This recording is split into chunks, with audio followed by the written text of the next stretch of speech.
সবাইকে আসসালামু আলাইকুম ওয়া রাহমাতুল্লাহি ওয়া বারাকাতুহু। এই পাগলারা, তোমরাই আমার জান আর তোমরাই আমার প্রাণ। যতদিন তোমরা আছো তোমাদের পাশে আছি। যতটুকু জানি, যতটুকু বুঝি, ততটুকু ভালোবাসা দিয়ে লাভ ইউ পাগলারা। আজকে একটা টপিক নিয়ে কথা বলুন। টপিকটা হইল, আমি সবসময় স্বীকার করি।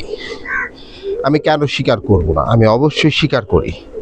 আমি কিন্তু টুর্নামেন্ট খেলি না, এবং পাল্লা করি না, এবং বাজিও খেলি না, এবং আমি কখনোই বলি না এবং কাউকে কখনো উপদেশ দেই না এইভাবে টুর্নামেন্ট খেলবেন, এইভাবে কবুতর ছাড়বেন, এইভাবে এটা করবেন। এই যেটা আমি জানি না ওটা আমি কখনোই বলি না।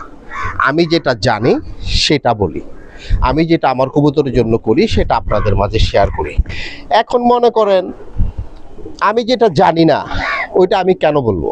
আমি যেটা পারি না ওটা নিয়ে আমি কেন তর্ক করব?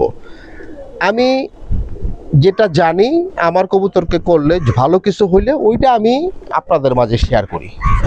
আরেকটা কথা হলো ভাইয়া, আমিও মানুষ, আমারও ভুল ত্রুটি হইতে পারে, কারণ আমি তো ভাই মানুষ মাত্রই ভুল। সো মানুষ ভুল করবে, এটাই স্বাভাবিক। আমার ভুল ত্রুটি হলে আপনারা আমাকে বলবেন, আমাকে ইনবক্সে বলবেন, ভাইয়া এই কথাটা হয় নাই কিংবা এটা হয় নাই, আমি অবশ্যই স্বীকার করবো।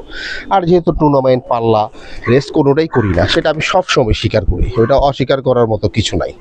হ্যাঁ, আর যারা অস্বীকার করে এটা তাদের ব্যক্তিগত ব্যাপার। আরেকটা ব্যাপার, আমি ভাইয়া মিথ্যা কথা বলি না। আমি কখনো কারো গীবত করি না, আমি কখনো কারো সমালোচনা করি না, কারোর পিছনে লাগি না, কারণ এইগুলা ভালো জিনিস না। আজকে আমি যা করব কালকে তাই হবে।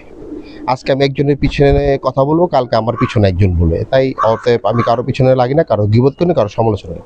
আরেকটা তো বলেই দিছি, আমি যেটা জানি না, আমি যেটা পারি না, এটা আমি সবসময় স্বীকার করি। অস্বীকার করার কিছু নাই।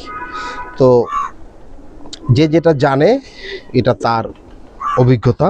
যারা রেস করে তাদের অনেক অভিজ্ঞতা থাকে, যারা টুর্নামেন্ট খেলে তাদেরও অনেক অভিজ্ঞতা থাকে, যারা বাজি খেলে তারা তো অসীম অভিজ্ঞতার মানুষ। কেননা অভিজ্ঞতা না থাকলে তারা বাজি খেলতে পারবে না। সো আমি যারা বাজি খেলে, টুর্নামেন্ট খেলে, আমি তাদের সবাইকে সম্মান করি, ভালোবাসি এবং রেসপেক্ট করি। কিন্তু আমি যেটা করি না, আমি ওটা স্বীকার করি। আমি টুর্নামেন্টও খেলি না, বাজিও খেলি না, রেসও করি না। আমার সব কবুতর কিনি, হাটে ঘুরি।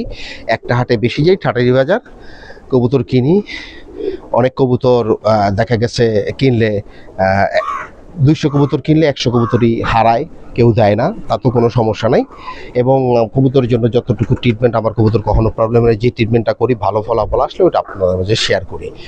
আর সবসময় কবুতর কিনলে আপনাদের কাছে শেয়ার করি। যেমন এই একটা চিলা কবুতর দেখেন, পাকটাক সব উঠাই দিছি, কাটা ছিল।